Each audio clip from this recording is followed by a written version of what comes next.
అది నేను 5వ తరగతి చదువుతున్న రోజులు అనుకుంటా.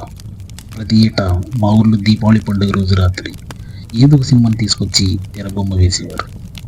ఆ సంవత్సరం కూడా దీపావళి రోజు రాత్రి తెరబొమ్మ వేశారు. ఊరి జనమంతా ఏకమై చూస్తున్నారు, ఆనందిస్తున్నారు. నాకు మాత్రం ఎందుకు సినిమా నచ్చలేదు. ఇంటికి వెళ్ళిపోదామని నిర్ణయం తీసుకున్నాను. మా ఇల్లు ఊరి చివర ఉంటుంది.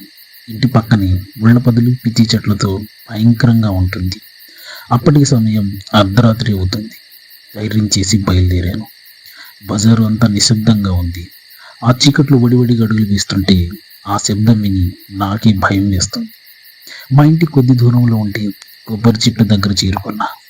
ఇంకో 10 అడుగులు వేస్తే మా ఇల్లు వచ్చేస్తుంది అనగా ఎందుకు అప్రయత్నంగా నా కాళ్ళు నన్ను ఆపేసి ఇంటి పక్కన ఉన్న ముళ్ళ పొద దగ్గర ఏదో తెల్లని ఒక ఆకారం అటు ఇటు కదులుతూ కనిపించింది.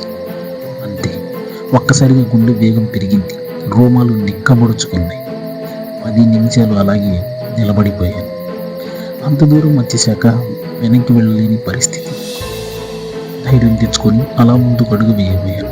ఒక్కసారిగా వెనకాల నుంచి అడే పెద్ద శబ్దం. పై ప్రాణాలు పైన పోయాయి. భయంతో కాళ్ళు చేతులు ఆడలేదు. కాసేపు ప్రాణాలు అరచేత పట్టుకుని నెమ్మదిగా వెనక్కి తిరిగి చూశాను. ఎండిపోయిన పెద్ద కొబ్బరి మట్ట పడి ఉంది. గాలికి ఊగి అప్పుడే కిందకు పడింది అనుకుంటా. అమ్మయ్యా అనుకుని ఒక్కసారిగా మా ఇంటి వైపు పరుగులందించుకున్నాను. అమాంతం మంచం మీద పడి వెంటనే దుప్పటిని ఒంటి నిండా చుట్టుకొని పడుకున్నాను. గాలి ఆడకు ఉక్కబోస్తున్నా కూడా దుప్పటి తీయలేదు. తీసే ధైర్యం లేదు. అలా ఎప్పుడు నిద్ర పట్టించిందో నాకే తెలియదు.